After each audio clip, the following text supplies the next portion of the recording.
আল্লাহ রাব্বুল আলামিন বলেন, ওয়াইবাদুর রহমানিল্লাযীনা ইয়ামশুনা আলাল আরদি হাওনা। রহমানের বান্দার এক নাম্বার বৈশিষ্ট্য, যে ব্যক্তি রহমানের বান্দা হবে, আল্লাহর বান্দা হবে, সে ব্যক্তির এক নাম্বার বৈশিষ্ট্য হবে তিনি যখন আসমানের নিচে জমিনে বিচরণ করবে, রাস্তাঘাটে পথে ঘাটে যখন চলাফেরা করবে, তখন তিনি নম্র এবং ভদ্রভাবে চলাফেরা করবে। সুবহানাল্লাহ।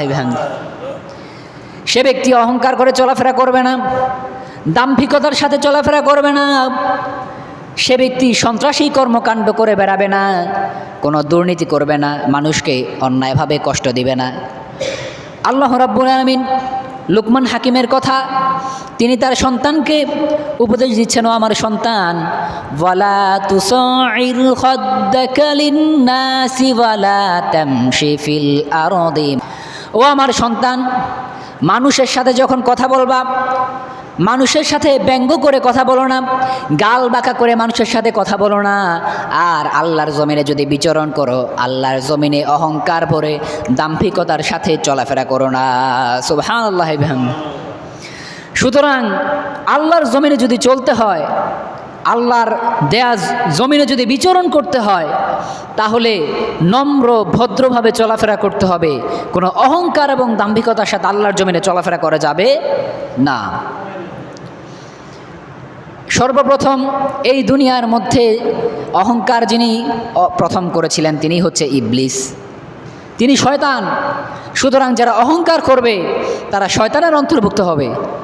আল্লাহ রাব্বুল আলামিন বলছেন, وَإِذْ قُلْنَا لِلْمَلَائِكَةِ اسْجُدُوا لِآدَمَ فَسَجَدُوا إِلَّا إِبْلِيسَ أَبَى وَاسْتَكْبَرَ وَكَانَ مِنَ الْكَافِرِينَ।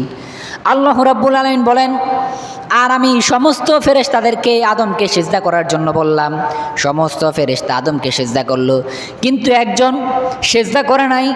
তার কারণটা হচ্ছে সে অস্বীকার করেছে, অহংকার করেছে, জন্য আল্লাহ রাব্বুল আলামিন তাকে কাফেরদের অন্তর্ভুক্ত করে দিয়েছেন। বলেন নাউজুবিল্লাহ। সুতরাং যে ব্যক্তি আল্লাহর জমিনে নম্রভাবে ভদ্রভাবে বিনয়ের সাথে চলাফেরা করবে না, আল্লাহ রাব্বুল আলামিন তাকে কাফেরদের অন্তর্ভুক্ত করে দিবেন। আল্লাহ রাব্বুল আলামিন তার বান্দা হিসেবে তাকে গ্রহণ করবেন না, তাকে বিশ্বাস করবেন না, তাকে অ্যাকসেপ্ট করবেন না। সুতরাং আমাদের যদি আল্লাহর জমিনে বিচরণ করতে হয়, আল্লাহর জমিনে যদি আমাদের বাঁচতেই হয়, আল্লাহর জমিনে যদি আমাদের জীবন ধারণ করতেই হয়, তাহলে অবশ্যই আমাদেরকে বিনয় এবং নম্রতার সাথেই চলাফেরা করতে হবে, অহংকার করা যাবে না।